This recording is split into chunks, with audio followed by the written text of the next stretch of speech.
kembali lagi dengan gue Kuro guys. Seperti biasa gue akan lanjutin rangkuman novel manga Queen no Fute Gyousa yang udah sampai volume 13 atau lanjutan animenya part 29. Jadi buat kalian yang belum nonton part sebelumnya, gue saranin tonton dulu biar kalian paham dengan alur ceritanya. Oke, mari kita masuk ke pembahasannya.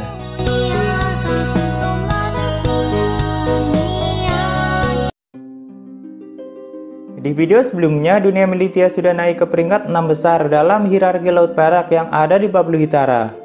Namun sebenarnya hanya sebagian kecil dunia di Laut Perak yang beraliansi dengan Pablo Hitara, karena ada dunia yang tak terhitung banyaknya di setiap lapisan. Dan kita sudah dijelaskan oleh Oturu, kalau dunia Listeria berada di lapisan ke-99 dan itu sudah di dasar untuk lapisan dalam. Karena lapisan 100 ke sana benar-benar mengerikan. Jadi tingkat lapisannya menurut Pablo Hitara jadi seperti ini guys. Akademi 6 Suci juga sebelumnya akan mengadakan pertemuan khusus untuk membahas sang korban bencana Izak. Dan tentu saja Anos diminta untuk datang karena sudah menjadi anggotanya. Setelah Anos menempatkan Lonelia, Anos berpisah dengan Quastria dan segera kembali ke Pablo Hitara. Sedangkan Quastria bilang akan pulang ke Evesineo karena mungkin bingung juga dia mau ngapain kalau ikut dengan Anos. Padahal kalau mau ikut, Quastria bakalan tahu kalau dua raja yang dia kira adalah Anos yang pernah menyiksanya.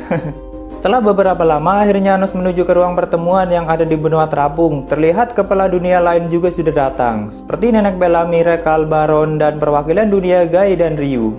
Tentu saja Oturu juga selalu ada karena di mana-mana ada dia selama berada di Pablo Hitara. Inti pertemuan itu berniat membahas Izak dan Evesineo kedepannya akan bagaimana. Jadi ternyata dengan tidurnya Izak selama beribu-ribu tahun, tatanan dan situasi dunia Evesineo jadi tidak seimbang. Karena Izaklah dewa utama sekaligus kepala dunianya. Jadi mereka menganggap kalau Izak sama sekali tidak memperdulikan kondisi dunianya. Dan malah terus menuruti rasa hausnya yaitu tidur. Tapi kalau sekalinya bangun malah mengacau. Jadi Pablo Hitara itu ceritanya peduli dengan kondisi dunia Evesineo ke depannya. Dan harus mengambil tindakan. Tapi sebenarnya yang mengusulkan ide itu adalah Raja Suci Baron Lebrahad. Karena dari dulu memang dunia Hivolia ingin menjadikan Evesineo lebih baik dan menegakkan keadilannya. Tapi menurut pemikiran mereka aja belum tentu baik bagi penduduk Evesineo karena memiliki prinsip hidup masing-masing. Dan akhir-akhir ini mereka sudah menyadari kalau Izak akan segera terbangun. Jadi Baron mengusulkan sebelum Izak terbangun mereka harus menyegel Izak dan menjadikan Evesineo benar-benar di bawah kendali Pablo Hitara dengan menyingkirkan Izak yang menjadi dewa utama sekaligus kepala dunia. Tapi setidaknya Pablo Hitara akan mengendalikan para korban bencana dan singa Artenon agar lebih baik menurut mereka. Kalau menurut Mimin itu adalah keadilan yang terlalu dipaksakan dan memang dunia Hivolia menganggap diri mereka yang paling benar walaupun tujuannya memang baik. Lalu Baron meminta persetujuan dari ke-6 anggota suci agar pihak Pablo Hitara dan aliansinya melaksanakan rencana itu, yaitu menyegel Izak selamanya dan menggantikan dewa utama sekaligus kepala dunia Evesineo, atau menjadikan Evesineo di bawah kendali Pablo Hitara. Karena keputusan 6 anggota suci sudah mewakili semua aliansi Pablo Hitara. Tapi setelah di voting ternyata 3 setuju dan 3 menolaknya. 3 orang yang setuju adalah Bellamy, Baron, dan Guy, sedangkan Ryu, Rekal, dan Anos menolaknya. Jadi belum bisa diputuskan karena harus ada 4 suara setidaknya yang setuju. Lalu Oturu meminta pendapat mereka masing-masing.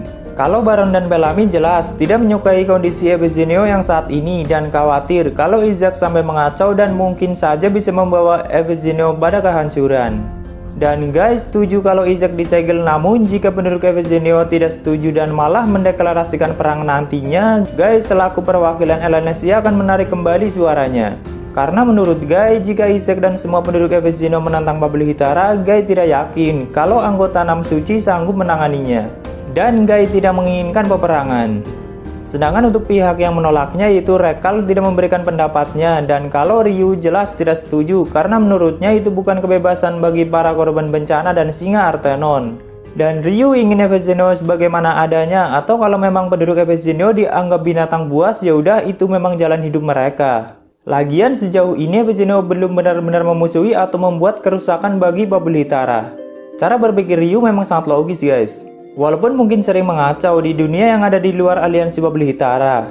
Sedangkan Anos bilang ingin mengetahuinya dulu lebih jauh, karena Anos juga belum benar-benar mengenal Izak yang mereka anggap penjahatnya dan Pablo Hitara keadilannya. Anos ingin tahu apakah memang seperti itu, tapi jika Izak dan Evesineo mengganggu dunia Militia, Anos sendiri yang akan menyingkirkannya. Seperti kasusnya Paddington. Lalu Baron menanggapi jawaban Anos dan bilang kalau Anos mencoba menilai Isaac itu salah karena Isaac cuma binatang yang cuma memikirkan kesenangannya sendiri, menurut Baron. Dan Baron mencoba meyakinkan Anos dan Rekal agar memberikan suaranya supaya rencana menyegel Isaac segera dilakukan. Kenapa Baron mengusulkannya lewat Pablo Hitara dan tidak Hivolia sendiri yang melakukannya? Karena jika Hivolia sendiri yang menyegel Isaac tanpa persetujuan Pablo Hitara, Hivolia akan melanggar peraturan. Jadi para dunia yang sudah tergabung dalam aliansi tidak boleh mengambil keputusan sepihak jika akan melakukan invasi atau melakukan sesuatu pada dewa utama dunia lainnya. Harus melalui Pablo Hitara. Kecuali melakukan sesuatu pada dunia luar aliansi Pablo Hitara itu nggak ada larangan. Lalu Oturu menanyakan pada Ryu, kapankah Isaac akan terbangun? Ryu bilang kalau itu sekitar 3 bulan dari sekarang. Tapi Nenek Bellamy langsung memotong perkataan Ryu dan menuduhnya berbohong. Karena rasa haus Ryu juga suka menipu dan berbohong. Jadi Bellamy bilang jangan sampai mempercayai perkataan yang keluar dari mulut Ryu. Saat mereka terus membahas rencana penyegelan Isaac, tiba-tiba udara di seluruh benua terapung Pablo Hitara menjadi sangat dingin. Kabut tebal juga menutupi wilayah itu dan Nenek Bellamy yang menyadari pertama kalinya kalau Isaac sudah terbangun dan mulai memasuki dunia Elanesia. Terlihat ada wajah Ryu yang memang tersenyum. Tak lama kemudian, seluruh wilayah Pablo Hitara mulai membeku dan ada seseorang yang mulai turun dari atas. Semakin orang itu mendekat, wilayah itu semakin dingin dan apapun di sekitarnya menjadi es. Ya, dia adalah sang korban bencana Isaac yang datang langsung ke benua terapung Pablo Hitara, guys. Kalau ada ilustrasinya, Isaac itu sangat keren banget sosoknya, guys. 11-12 telah sama Anos, kekerenannya. Tangannya juga selalu disembunyikan di dalam sakunya, karena memang orangnya santuy banget. Dan dengan kehadirannya saja wilayah Pablo Hitara mendadak jadi benua es terapung. Ngeri nih orang. Setelah itu Isaac langsung masuk ke ruang pertemuan dan beberapa dari mereka langsung berubah ke mode siaganya. Tapi setelah masuk, Isaac melihat Baron yang menggunakan seragam pemburu Hivolia malah menanyakan di mana Raja Suci Ordo Fenrir saat ini. Baron sempat terdiam cukup lama karena melihat langsung kekuatan yang dipancarkan Isaac jauh lebih mengerikan dari yang selama ini dia pikirkan. Dan akhirnya dia menjawab kalau saat ini ayahnya sudah pensiun dan Baronlah yang menjadi Raja Sucinya. Baron juga menanyakan untuk apa mencari ayahnya dan Baron tidak akan membiarkan ayahnya bertemu dengan Isaac karena ayahnya sudah sangat tua dan lemah. Isaac bilang kalau Henril masih mempunyai janji pada dirinya. Dan Isaac menyayangkan kenapa Henril cepat sekali melemah dan menua. Dan Raja Suci Baron yang menggantikannya cuma seorang bocah menurut Isaac. Setelah itu Isaac melepaskan aura magisnya dan seketika dunia Elanesia langsung bergetar, bahkan retakan tanah terdengar di mana-mana. Lalu Bellamy, Guy, Rekal, dan Baron langsung menahan aura magis Isaac dan memperingatkannya kalau Isaac mengacau mereka tidak akan tinggal diam. Sedangkan Anos yang masih santuy menanggapi aura Isaac dengan aura partikel hitam yang keluar dari tubuh Anos. Saat itu Isaac langsung melihat Anos dan melihat kedalaman tubuh Anos. Dan dia pun langsung tertarik dan bilang, apakah kau singa pemusnah Artenon yang Ryu bilang? Tapi Anos menjawab kalau dirinya adalah Anos Voligo dari dunia dangkal. Melihat Anos mulai bertatapan dengan Isaac, Guy, Bellamy, Baron, Rekal, dan Oturu langsung membuat penghalang di tempat itu agar bentrokan kekuatan mereka tidak menimbulkan kerusakan yang lebih parah. Lalu Isaac yang kelihatannya senang langsung meminta Anos untuk menunjukkan kekuatannya. Dan Isaac mulai mengeluarkan sihir bernama Garmung atau bencana es. Lengan kirinya dipenuhi dengan partikel biru yang sangat dingin, sedangkan Anos menggunakan bed shape di tangan kirinya. Dan mereka saling menabrakannya. Tapi lama-kelamaan tangan kiri Anos mulai membeku karena tidak sanggup menahan es Isaac. Dan Isaac langsung menendang perut Anos hingga terlempar dan membentur penghalang di tempat itu. Saat itu Anos mulai melepas kekuatannya dan partikel hitam mulai menyebar di mana-mana. Tapi Baron dan kepala dunia lainnya membisiki Anos lewat komunikasi pikiran dan meminta Anos untuk tidak terlalu menanggapinya dengan serius. Karena bisa-bisa benua terapung akan lenyap jika mereka bertarung dengan serius. Lalu Anos sedikit mendengarkan mereka dan menggunakan sihir bed shape lagi di tangan kirinya. Namun lebih diperdalam lagi kekuatan bed shape-nya yang tadinya kematian akar menjadi kematian sumber kedalaman. Tentu saja kekuatan bed shape-nya juga meningkat dan Isaac juga menggunakan sihir yang sama lalu mereka membenturkannya lagi dan sama-sama hancur kedua sihir mereka. Saat itu Isaac bilang kalau sejauh ini hanya Raja Iblis ketiga Hestonia yang bisa memperdalam sihir tanpa embun api dengan sangat praktis. Dan di mana kau mempelajarinya, kata Isaac. Isaac tadi melihat kalau dengan sekejap Anos memperdalam sihir bed shape-nya hingga mencapai kedalaman sihir. Dan itu sangat jarang orang yang mampu melakukannya tanpa bantuan embun api. Anos menjawab kalau dirinya baru saja mempelajarinya. Dan Isaac yang mendengar itu langsung tertawa kegirangan dan mengajak Ryu untuk pergi. Karena Isaac tahu kalau Anos tidak akan bertarung serius di Bubble Hitara dan itu tidak akan menyenangkan menurutnya. Dia juga bilang akan menunggu Anos di Evesineo dan memperingatkan Baron kalau Isaac akan menunggu 3 hari. Jika dalam 3 hari Baron tidak membawa Henryl, Isaac akan melenyapkan dunia Hivolia. Lalu Baron menjawab jika Isaac melakukan itu berarti Evesineo akan memusuhi Bubble Hitara. Isaac malah tersenyum dan bilang itu akan sangat menyenangkan karena dari awal dirinya juga tidak tertarik dengan aliansi. Tapi Baron berteriak kalau jangan memikirkan kesenanganmu sendiri, banyak penduduk dunia Evesineo akan menderita karena ulahmu.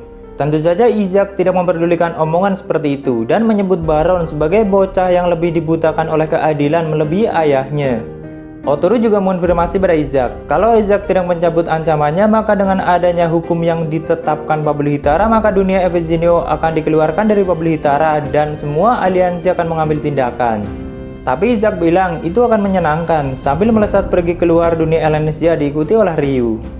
Dengan itu Oturu mengeluarkan Evesineo dari aliansi Bubble Hitara dan akan mengambil tindakan untuk mencegah ancaman Isaac pada dunia Hivolia, sekaligus akan menghubungi semua aliansi. Bahkan dengan menggunakan pasal 5 Bubble Hitara, dunia Evesineo harus dilenyapkan. Oturu memang seperti sistem yang selalu menjalankan hukum di Bubble Hitara, jadi dia menetapkan dengan hukum yang ada di Bubble Hitara, guys.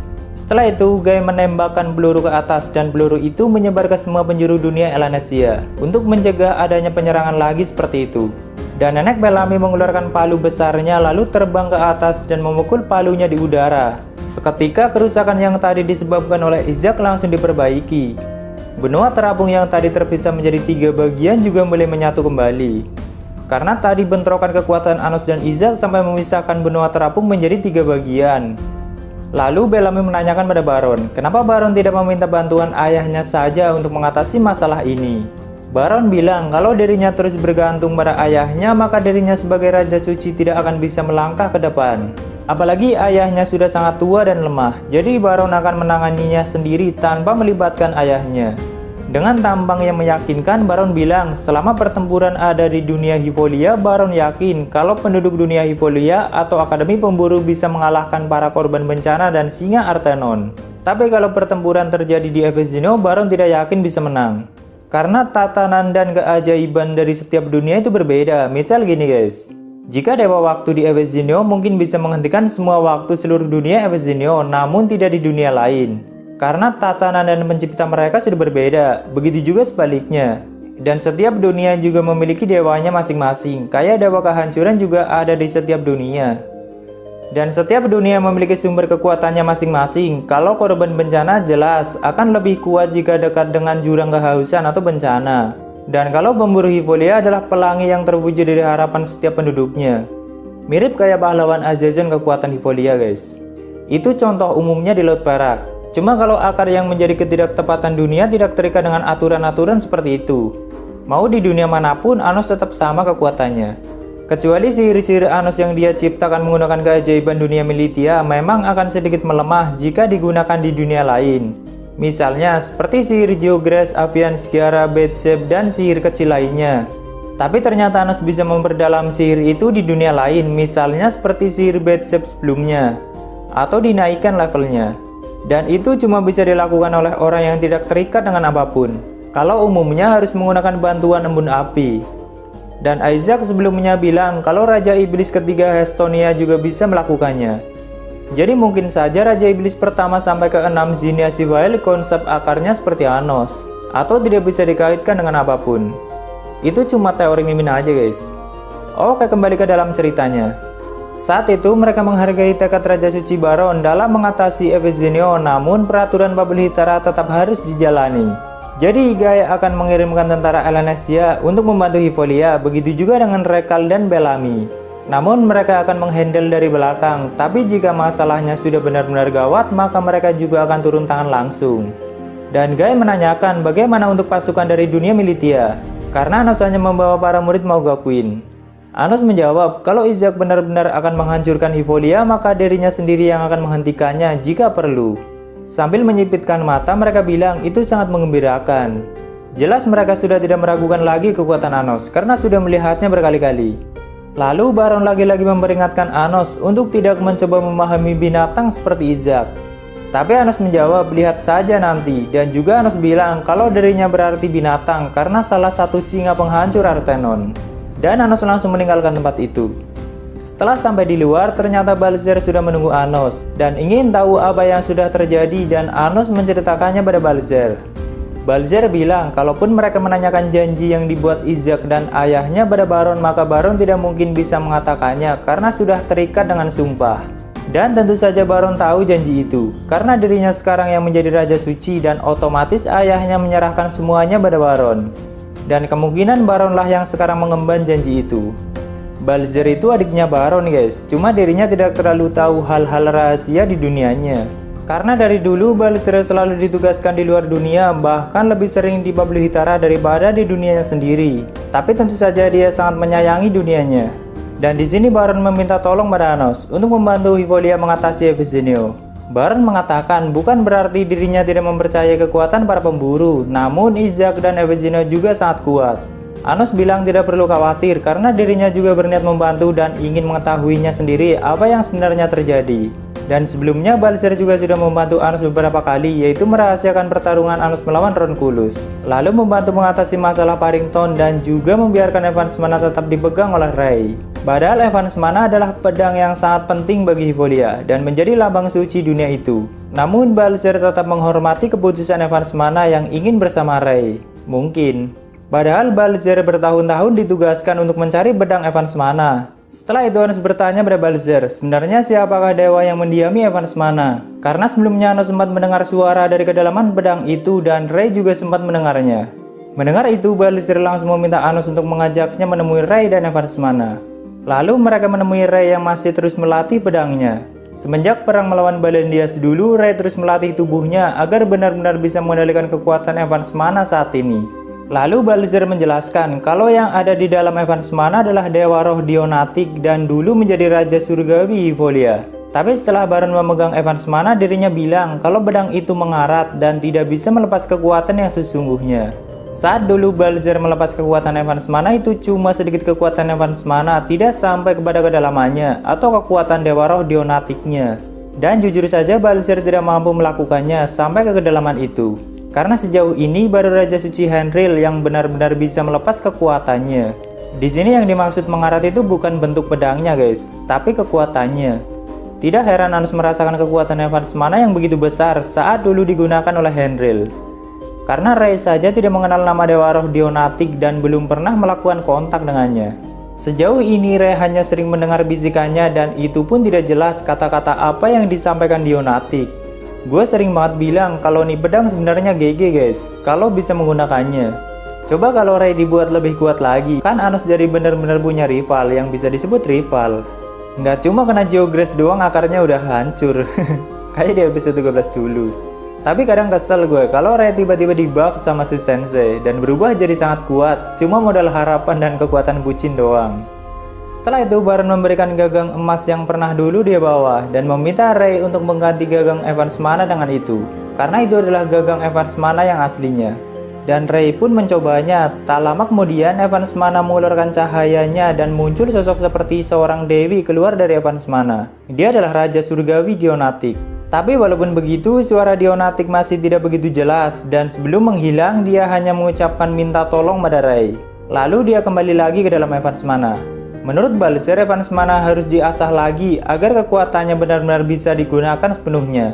Karena pedang itu sudah mengarat sangat lama, jadi kekuatan Dionatik seperti terhalangi dan tidak bisa keluar. Ray menanyakan bagaimana cara mengasahnya, agar dirinya tahu apa yang sebenarnya disampaikan oleh Dionatik dan kenapa dirinya meminta tolong. Balzer menjelaskan kalau orang yang dulu menambah Evans Mana adalah Nenek Bellamy dan pastinya dia tahu cara mengasah kekuatan Evans Mana. Karena Balzer juga tidak tahu caranya. Lalu akhirnya mereka memutuskan untuk mampir ke dunia Pandai Besi Birdilua untuk bertemu Bellamy, sekaligus menuju ke dunia Hivolia karena memang satu arah. Namun belum pernah dikonfirmasi kedua dunia itu berada di lapisan berapa guys. Kalau menurut Mimin mungkin berada di lapisan ke-99 juga atau 90-an. Kalau Alanesia dan Evesinio mungkin hampir mencapai lapisan 100. Karena dasar dunia Evesinio mempunyai endapan seperti jurang kehausan, dan dasar dari dunia Alanesia adalah dunia air perak Listeria dan juga mempunyai endapan. Jadi kalau mengambil penjelasan dari Oturu, berarti dunia yang dasarnya menyentuh lapisan 100 itu akan mengendap. Tapi endapannya itu bermacam-macam dan belum tentu buruk seperti Avicenio. Singkat cerita, Balzer bersama Anosa, Misa, Necron, Rey, Misa, Sin, Eleanor, Zeza, dan Arcana menuju ke dunia Birdilua untuk bertemu Nenek Bellamy. Sedangkan sisanya bersama Eldemet di Akademi Mauga Queen yang ada di Babel Hitara. Karena sekarang Babel Hitara sudah membuatkan akademi untuk Mauga Queen di benua terapung. Soalnya sudah tergabung dalam Akademi 6 Suci. Kalau ayah dan mama Anos nggak dijelasin ikut atau tinggal di akademi. Mungkin ditinggal sih. Soalnya terakhir kali Gustav tetap masih memiliki kekuatan dan ingatannya sebagai Chalice, jadi mungkin bisa menjaga Mama Anos. Tapi sikapnya tetap kebawa kayak kekonyolan Gustav. Anos juga sebelumnya sudah mengajari mereka untuk memperdalam sihir mereka menggunakan bantuan embun api agar sihir mereka lebih kuat. Terutama sihir komunikasi agar bisa digunakan di Laut Perak atau tidak terikat oleh jarak. Kalau sebelumnya kan sihir komunikasi cuma bisa digunakan di dalam gelembung. Kalau berhubungan dengan orang yang ada di luar gelembung itu udah nggak bisa. Tapi setelah diperdalam mereka bisa menggunakannya dimanapun, mau antar dunia pun bisa. Walaupun saat itu baru Anos yang bisa menggunakannya. Jadi Anos menghubungkan semuanya agar terus berkomunikasi dengan Eldemet yang tinggal di Babel Hitara bersama murid yang lain. Singkat cerita, Balzer menggunakan kapalnya diikuti oleh Anos CS menggunakan keretanya sudah keluar dari gelembung dunia Lanesia. Dan setelah beberapa lama, akhirnya mereka sampai di luar gelembung dunia Birdilua dan segera memasukinya, sekaligus meminta izin pada penjaga yang ada di sana. Jadi di luar gelembung itu sudah ada jalurnya untuk pergi ke dunia lainnya agar tidak kesasar guys. Karena Laut Perak sangatlah luas dan belum tahu ada tepiannya atau tidak. Jadi mereka biasa menggunakan jalur khusus agar tidak kesasar. Dan kebetulan dunia Birdilua satu jalur dengan Hivolia. Setelah memasuki Birdilua, mereka mulai melewati langit dan melihat ada cerobong asap di mana-mana, hampir di semua belahan dunia. Karena memang dunia pandai besi dan sebagian penduduknya pembuat senjata. Lalu Balzer menuntun Anos sampai ke tempat Nenek Bellamy. Walaupun kepala dunia, tapi Nenek Bellamy selalu berada di bengkelnya sekaligus melatih di sana. Dan mereka segera menemuinya. Sudah sangat lama Balzer tidak bertemu Nenek Bellamy dan mungkin mereka sedikit nostalgia. Jadi dulu di waktu mudanya Bellamy sangat dekat dengan Henril. Dan dunia Birdilua memang punya hubungan baik dengan Hivolia. Makanya Bellamy lah yang dulu menempa Evans Mana dan itu seperti sebuah mahakarya baginya. Karena pedang-pedang yang pernah dibuat Bellamy terkenal kehebatannya dan hanya beberapa pedang yang pernah dibuatnya. Tapi Bellamy menurunkan ilmu membuat pedangnya pada seluruh penduduk Birdilua walaupun dari mereka belum ada yang bisa menyamai kehebatan pedang yang dibuat Bellamy. Dan dunia Birdilua juga melayani semua dunia yang ingin memesan senjata, jadi tidak hanya pedang tapi semua senjata sihir mereka membuatnya. Tidak heran Birdilua menempati peringkat 3 karena kekuatan tempur mereka sangatlah besar. Saat itu Balzer mulai menanyakan tentang Evans Mana, tapi Bellamy langsung menebak kalau Balzer ingin meminta Bellamy untuk kembali mengasah Evans Mana. Dan Bellamy langsung menolaknya. Bellamy juga menanyakan apakah tujuan Balzer mengasah Evans Mana adalah untuk memerangi singa Artenon dan korban bencana. Jika tujuan awalnya seperti itu tidak akan berhasil, kata Bellamy. Bellamy bilang dulu saat Evans Mana dipegang oleh Henril, pedang itu tidak pernah redup kekuatannya. Karena tujuan Henril menggunakan pedang itu sudah berbeda. Dia menggunakannya dengan tulus, tidak dengan tujuan berperang atau memusnahkan. Tapi anak-anaknya tidak ada yang memahaminya. Jadi di sini Bellamy menolak untuk mengasah Evans Mana, namun Bellamy memberitahu kalau ada satu orang yang bisa melakukannya. Dia adalah Sig Muller atau keponakan Bellamy, namun Bellamy tidak tahu di mana Muller berada sekarang. Karena sudah lama anak itu mengasingkan diri di Birdilua. Orang-orang terus membulinya dan menganggapnya berbeda, hingga akhirnya Muller lebih memilih untuk pergi dan mengasingkan diri.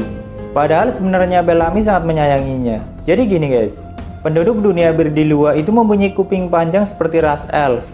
Nah, mereka mempunyai kelebihan bisa mendengar suara dari pedang yang mereka buat, agar pedang itu benar-benar hebat dan bisa digunakan oleh orang lain. Namun ada satu orang yang tidak mau mendengar suara pedang dan mereka menganggap Muller tidak bisa mendengar suara pedang atau senjata lainnya. Dan semua pedang yang dibuat Muller tidak bisa digunakan. Malah seperti kutukan karena kebanyakan orang yang mencoba pedang buatan Muller malah mati dan terhisap oleh kekuatan pedang itu. Makanya mereka menyebut Muller sebagai pandai besi paling gagal. Dan kebanyakan dari mereka sering membulinya. Karena umumnya kebanggaan seorang pandai besi adalah senjatanya bisa digunakan dengan baik. Tapi senjata Muller tidak ada yang bisa digunakan. Bellamy menyarankan Balzer dan Rey untuk mencari Muller dan membujuknya mengasah Evans Mana. Jika mereka memintanya dengan tulus, pastilah Muller mau melakukannya. Dan Bellamy sangat yakin kalau anak itu bisa melakukannya. Bellamy melihat kalau keponakannya yang orang-orang anggap gagal sebenarnya malah bisa lebih hebat dari Bellamy sendiri. Dan Muller pernah membuat satu pedang yang kekuatannya tidak jauh berbeda dari Evans Mana.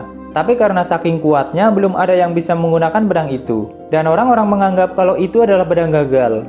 Di tempat lain, Shin yang sedang berjaga di kereta melihat ada anak yang mencuri makanannya. Dan segera menangkap anak itu. Dan malah menginterogasinya dan melaporkannya pada Anos. Ya memang seperti itu Shin, dia sangat waspada dan selalu melaporkan apapun pada Anos. Lalu Anos menggunakan penglihatan matanya pada Shin dan menyuruh Shin untuk melepaskan anak itu. Shin pun melepaskannya dan menanyai anak itu.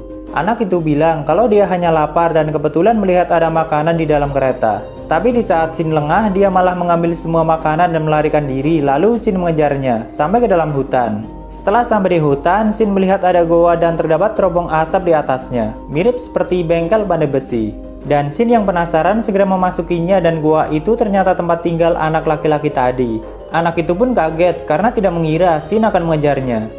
Tapi Shin bilang dirinya tidak akan menyakitinya. Setelah masuk, Shin melihat ada beberapa pedang yang tergantung dan Shin menatap sedih pedang-pedang itu. Anak itu pun menanyakan kenapa Shin terlihat sedih. Shin bilang kalau pedang hebat itu ingin digunakan, dan Shin segera memegang salah satu pedang itu.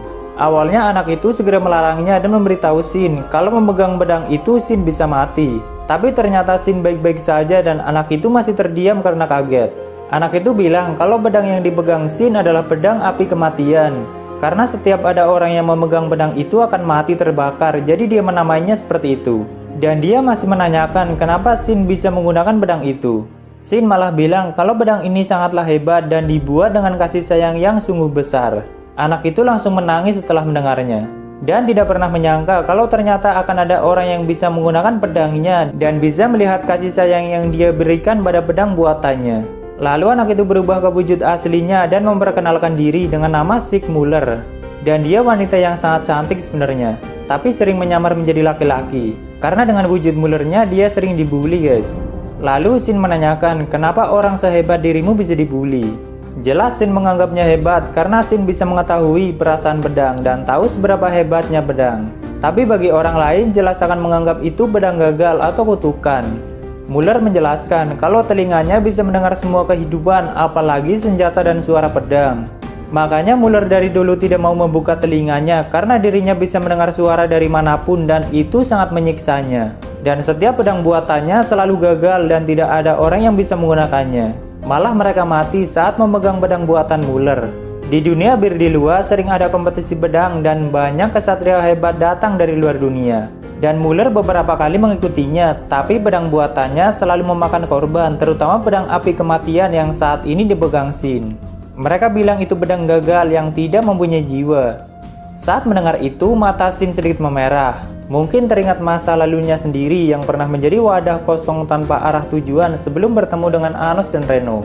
Karena dulu Shin seperti pedang kosong yang tak mempunyai jiwa. Walaupun diasingkan, tapi Muller tidak pernah menyerah untuk membuat pedang karena dirinya mencoba percaya kalau suatu saat ada kesatria hebat yang bisa menggunakan pedangnya. Dan itu memang terjadi, malahan Shin bisa merasakan perasaan pedang itu. Dan akhirnya mereka berdua mengenalkan diri masing-masing. Dan Muller penasaran pada Shin, sudah berapa pedang yang pernah digunakan Shin? Shin menjawab, itu sekitar 1000, karena memang pedang Shin ada 1000. Jelas Muller sangat shock mendengarnya. Shin juga mencoba pedang-pedang Muller di gua itu, dan terus memujinya sampai Muller tidak bisa menghentikan air matanya karena terlalu bahagia. Dan Shin meyakinkan Muller kalau Muller sangatlah hebat dan pedang buatannya terlalu hebat untuk digunakan oleh orang lemah yang tidak menghargai sebuah pedang. Dari tempat lain, Anos sudah melihat semuanya melalui mata Shin dan saat itu Balser sedang menanyakan ciri-ciri keponakan Bellamy. Namun Anos bilang itu tidak perlu dan membawa Ray dan Balser menggunakan gatom ke guanya Muller. Lalu di sana Shin memperkenalkan semuanya pada Muller dan menceritakan semuanya. Dia juga tidak menyangka kalau bibinya mengusulkan hal itu karena Muller mengira kalau bibinya juga menganggapnya sebagai orang gagal. Tapi sewaktu dia masih tinggal dengan Bellamy, Bellamy selalu menceritakan semua tentang Evans Mana, jadi Muller sudah sangat paham tentang pedang itu. Muller juga selalu ingin melihat Bellamy, makanya Muller masih tetap di sekitaran bengkel Bellamy dengan menyamar menjadi anak kecil. Muller merasa bisa mengasah kekuatan Evans Mana, tapi Muller mengajukan satu syarat untuk bayarannya, yaitu Muller ingin mengikuti kompetisi pedang lagi di dunia itu. Tapi Shin harus menjadi kesatria pedangnya. Muller ingin mereka melihat kalau pedang buatannya bisa digunakan dan bukan pedang gagal. Dan nantinya Muller ingin Shin menggunakan pedang terhebat yang Muller buat, yaitu Felicia menurutnya. Pedang yang tadi diomongin sama nenek Bellamy guys. Dan Shin pun setuju dan akan siap jika dibutuhkan. Setelah itu Muller menjelaskan kalau Evans Mana tidak bisa diasah di dunia selain Hivolia karena tatanan dewa yang ada di dalam Evans Mana berada di dunia Hivolia. Jadi Muller akan mengasahnya di sana, tepatnya di danau suci yang ada di Hivolia. Untuk peralatannya, Muller akan menggunakan peralatan yang dia punya atau yang ada di goa itu guys. Tapi Muller membutuhkan bahan satu lagi, yaitu cakar milik singa Artenon. Karena Evans Mana sendiri adalah counter alami bagi singa Artenon. Awalnya mereka sedikit bingung untuk mendapatkannya, tapi Anos menggambar sihir dan memunculkan cakar singa Artenon lalu memberikannya pada Muller. Singkat cerita, akhirnya mereka melanjutkan perjalanan dan membawa Muller menuju dunia Hivolia. Namun Eleanor dan Zeza Anos tinggal di dunia Berdilua karena sebelumnya Zeza bersikeras ingin dibuatkan pedang hebat di dunia itu. Dan memang belum selesai, jadi Anos meninggalkan mereka sementara di tempat nenek Bellamy. Sisanya segera menuju ke Hivolia. Setelah beberapa lama, akhirnya mereka mulai memasuki gelembung dunia Hivolia. Seperti biasa, dunia itu dikelilingi pelangi besar yang indah. Penjagaan di sana juga sangat ketat mengingat akan terjadinya invasi dari Evenzinho. Setelah itu, Balzer langsung membawa Ray dan Muller ke Danau Suci untuk memulai pekerjaannya.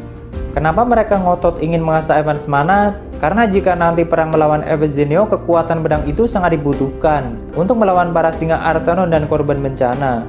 Dan Dewa Roh Dionatik yang ada di dalam Evans Mana dulunya adalah dewa utama dunia Hivolia guys. Jadi dulu Hivolia mempunyai dua dewa utama, yaitu Dionatik dan penguasa surgawi Eve. Kalau sekarang Eve lah yang menjadi dewa utamanya. Satu raja surgawi dan satu lagi penguasa surgawi. Sebelumnya Otoro juga sudah menjelaskan kalau banyak dunia di lapisan dalam yang tidak hanya memiliki satu dewa utama. Setelah itu Anos diminta masuk ke istana tempat Raja Suci Baron mengamati pergerakan Evenzinho. Baron bilang dirinya melihat hal yang cukup gila. Ternyata gelembung dunia Evenzinho perlahan sedang mendekati Hivolia dan itu lumayan cepat. Dirinya memperkirakan kalau dalam waktu kurang dari 3 hari dunia Evenzinho akan menabrak dunia Hivolia. Tadinya semua orang berpikir kalau Isaac akan menggunakan kapal atau terbang sendiri ke Hivolia bersama pasukannya, tapi ternyata dia memindahkan langsung dunianya menuju Hivolia. Dunia Evenzinho itu sangatlah besar, jika sampai menabrak Hivolia bisa hancur total. Soalnya jika dibandingkan gelembung lain, gelembung dunia Evenzinho mungkin 3-4 kali lipat dunia lainnya guys. Dan memindahkan dunia sebesar itu dengan kecepatan itu udah benar-benar tidak masuk akal menurut Baron. Apakah kekuatan Isaac memang segila itu atau ada sosok lain yang bisa memindahkan dunia sebesar itu? Entahlah. Baron dan semua pasukan elitnya juga belum bisa menjelaskannya. Yang pasti dunia Hivolia tidak akan pasrah ditabrak begitu saja oleh dunia Evenzinho dan mereka terus memikirkan rencana apa yang akan dipakai nantinya. Lagian tujuan Isaac adalah mantan Raja Suci Henril, jadi mungkin saja Isaac tidak akan benar-benar melenyapkan Hivolia sebelum tahu Henril ada di dunia itu atau tidak. Kecuali emang udah benar-benar sinting dia. Tapi tenang, Anos sudah ada di Hivolia dan siap melayaninya kapanpun yang Isaac mau. Dan untuk kelanjutannya tunggu video Mimin berikutnya. Volume 13 ini sangatlah panjang, jadi mungkin akan ada 2 part lagi sampai ke epilognya guys. Oke, mungkin segitu dulu untuk rangkuman kali ini. Jika ada yang kurang pas dari pembahasan ini, gue minta maaf dan kalian bisa koreksi aja di bawah. Silahkan subscribe biar gue makin semangat buat videonya. Like jika kalian suka dengan video ini dan dislike jika tidak suka tidak apa-apa. Thank you yang udah mampir, sampai ketemu di video selanjutnya. Salam Kuro guys.